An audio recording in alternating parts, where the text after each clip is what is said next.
Bonsoir à tous et merci de nous rejoindre pour ce nouveau bulletin météo. Le temps est resté relativement agréable aujourd'hui et ce en dépit des quelques brèves averses qui nous ont timidement arrosés sans pour autant donner des cumuls significatifs. Sans plus attendre, passons aux prévisions de ce soir. Sur l'image satellite de ce soir, nous pouvons donc distinguer une vaste zone blanchâtre située entre les Grandes Antilles et le nord des Petites Antilles. Ce sont des nuages élevés associés à de forts courants d'altitude. Concernant les cumuls des dernières 24 heures, ils sont restés très faibles. Les plus élevés ont été recueillis au Lamentin avec juste 0,6 mm. Ce soir et la nuit prochaine, le temps n'évolue guère. De belles éclaircies alternent au passage nuageux porteurs de brèves averses. À noter toutefois la présence d'une brume de sable persistante pour les 2 prochains jours. Les minimales attendues seront de 24 degrés. Demain samedi, la journée débute sous un ciel changeant. Les passages nuageux prédominent en matinée et distillent des averses parfois de bonne intensité. À partir de la fin de matinée, le soleil arrive enfin à s'imposer et ce malgré la présence de cumulus réfractaires plus nombreux sur les mornes. La brume de sable, elle, persiste encore. Il fera chaud, la température maximale prévue sera de 32 degrés. Le vent est de dominante est et il souffle entre 15 et 30 km/h en moyenne. Des rafales de l'ordre de 60 km/h sont à craindre sur les mornes et sur le littoral atlantique. La mer, quant à elle, se creuse légèrement avec des creux moyens de 1,20 m près de la côte atlantique à 1,80 m plus au large dans les canaux. Côté Caraïbes, elle est belle à peu agitée.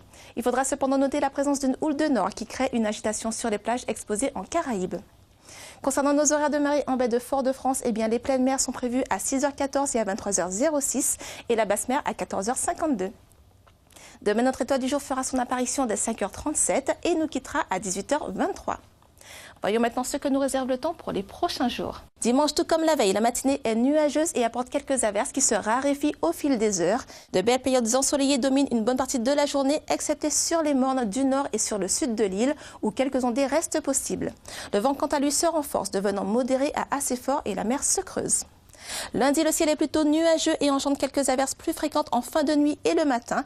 Le vent demeure modéré à assez fort et la mer continue de se creuser. À noter l'arrivée d'une longue houle de nord-est sur la façade atlantique qui crée une agitation sur les plages exposées. Pour mardi, nous aurons droit à un peu plus de périodes ensoleillées et moins d'averses. Le vent faiblit progressivement. Aussi, la mer et la houle de nord-est s'amortissent. Et concernant la journée de mercredi, c'est le même type de temps que la veille qui est attendu, c'est-à-dire un temps généralement sec avec une légère brume de sable. Le vent s'atténue encore et la mer suit. Passons maintenant aux températures relevées partout ailleurs. Sans surprise, c'est à Montréal qu'il a fait le plus frais aujourd'hui. Nous y avons relevé 12 degrés de maximale. Demain, nous serons le samedi 11 mai et les Estelles seront à l'honneur. Ce soir, ne manquez pas la soirée spéciale des 40 ans de carrière du groupe mythique Kassav, avec pour commencer le documentaire musical Jocelyne Mitch et moi. Je vous souhaite une excellente soirée ainsi qu'un très bon week-end sur Martinique la Première.